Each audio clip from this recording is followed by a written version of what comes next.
ఆ రాష్ట్రం వైపు తిరిగి చూస్తే ఎవ్వరూ లేరు వెనకాల. కేవలం నేను, నాతో పాటు అమ్మ, మేము మాత్రమే ఉన్నాం. ఆ ప్రస్థానం అక్కడి నుంచి మొదలైంది. కానీ రాజకీయాలలో ఎప్పటికీ కూడా విలువలు, విశ్వసనీయత ఇవి మాత్రం ఎక్కడా ఎప్పుడూ తగ్గనేలా. ఎన్ని కష్టాలు వచ్చినా కూడా ఇటువైపు చూస్తే పొలిటికల్ ఒబ్లివియన్ అంటారు, ఏ రోజు కూడా కాంప్రమైజ్ కాల. విలువలు, విశ్వసనీయత అన్న దానికి మాత్రం పెద్ద పీట వేశాం.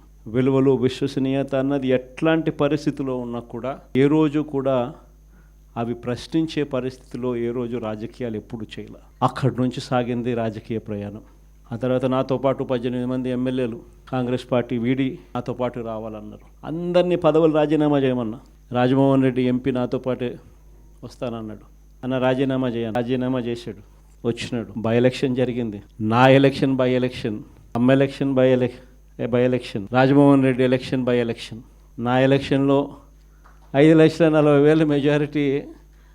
ఆ 14th లోక్సభ హైయెస్ట్ మెజారిటీ వచ్చింది మీ అన్నకే, జగన్కే.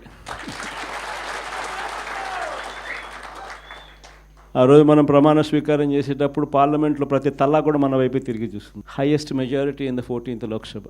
కానీ జీర్ణించుకోలేని పరిస్థితిలో మన మీద అంతే పగబట్టడం కూడా ఆ మెజారిటీని చూసి అనుకోండి, అది వేరే విషయం.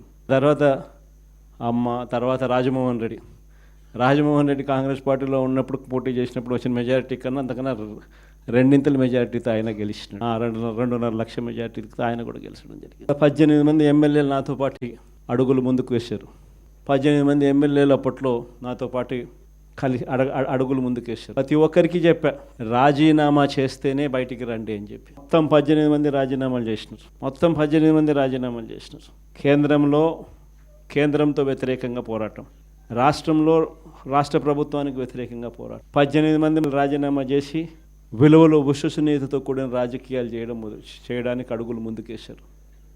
ఎక్కడ కూడా విలువలు, విశ్వసనీయత అన్నది ఎక్కడ కూడా తగ్గల.